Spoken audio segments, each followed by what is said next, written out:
سورہ مائدہ میں فرمایا گیا ہے شیطان کا ہتھ کنڈا سب سے بڑا کیا ہے؟ انما یرید الشیطان ان یوقع بینکم العداوۃ والبغضاء، شیطان کا سب سے بڑا حربہ یہ ہے کہ وہ تمہارے مابین دشمنی اور بغض پیدا کر دے. یہ شیطان کا سب سے بڑا حربہ ہے. انسانی اخوت ہے، برادری ہے، بہن بھائی ہیں، اب ان میں رخنے ڈالنا، شوہر اور بیوی کے درمیان جدائی کرانا. یہ آتا ہے ایک حدیث کے اندر بھی کہ ایک دفعہ شیطان جو ہے اس کے بہت سے کارندے اس کے ساتھ جمع تھے، ہر ایک اپنی کارگزاریاں بتا رہا تھا، میں یہ کر کے آیا ہوں، میں یہ کر کے آیا ہوں. تو ایک نے کہا میں شوہر اور بیوی کے درمیان ناچاقی پیدا کر کے آ گیا ہوں. تو شیطان نے اسے شاباش دی کہ تم نے سب سے اچھا کام کیا. اس کی وجہ یہ کہ اس سے پورا خاندانی نظام مختل ہو جائے گا، اور جہاں خاندانی نظام جو ہے وہ خراب ہو جائے تو پھر اس معاشرے کے تباہ اور برباد ہونے میں زیادہ دیر نہیں لگتی. تو یہ در حقیقت شیطان کا جو حربہ ہے ان یوقع بینکم العداوۃ والبغضاء، تمہارے مابین دشمنی اور بغض پیدا کر دے. تو یہ تبذیر اس کا سب سے بڑا ذریعہ ہے.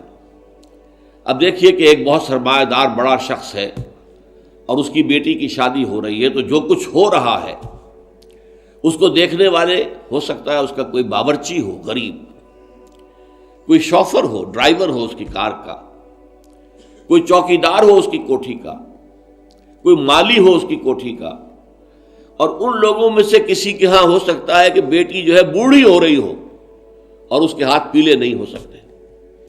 جو معاشرے میں کم سے کم جو تقاضے پیدا کر دیے گئے ہیں شادی کے لیے وہ بھی پورے کرنے کے لیے اس کے پاس پیسہ نہیں ہے. اب یہ سارا جو وہ دیکھے گا ریل پیل دولت کی، اور جو یہاں پر دولت لٹائی جا رہی ہے، تو اس کا نتیجہ کیا ہوگا؟ اس کے دل میں شدید احساس محرومی پیدا ہوگا. ہیوز اور ہیو ناٹس کا ایک شعور اور احساس اور ادراک پیدا ہو جائے گا. یہ مترفین ہیں، ہم محرومین ہیں. اور معاشرے کے اندر جب یہ احساس پیدا ہو جائے تو پھر اس معاشرے کا عطیہ پانچا ہو جاتا ہے. اس لیے شیطان کا جو عمل ہے کہ لوگوں میں بغض اور عداوت پیدا کر دیا جائے، تو تبذیر کے نتیجے میں بھی وہی شے حاصل ہوتی ہے. ان المبذرین کانوا اخوان الشیاطین وکان الشیطان لربہ کفورا. ہمیں تو یہاں تک حضور نے حکم دیا ہے کہ تم اگر اپنے بچوں کے لیے پھل لے کر آؤ تو یا تو پڑوس کے بھی بچوں کے لیے وہ پھل بھیجو ان کے گھر کے اندر، اور یہاں اگر تمہارے پاس اتنی ہی صرف مقدرت تھی کہ اپنے بچوں کے لیے کچھ لے آئے ہو، اس سے زیادہ کا امکان ہی نہیں تھا، تو یہ ضرور اہتمام کرو کہ ان کے چھلکے یا ان کی گٹھلیاں، آم آئے ہیں گھر میں تو آم کے چھلکے اور گٹھلیاں تو اپنے دروازے کے باہر نہ ڈالنا. تمہارے پڑوسی کے بچے دیکھیں گے کہ ان کے گھر میں آج آم آئے، انہوں نے آج آم کھائے اور ہمیں یہ میسر نہیں ہے. تو وہ احساس محرومی کا داغ ان کے اندر جو پیدا ہوگا وہ دلوں کو پھاڑ دینے والا ہے. یہ اور ہیں، ہم اور ہیں. من دیگرم تو دیگری، تم اور ہو ہم اور ہیں. ہم کوئی ایک امت کے لوگ نہیں ہیں.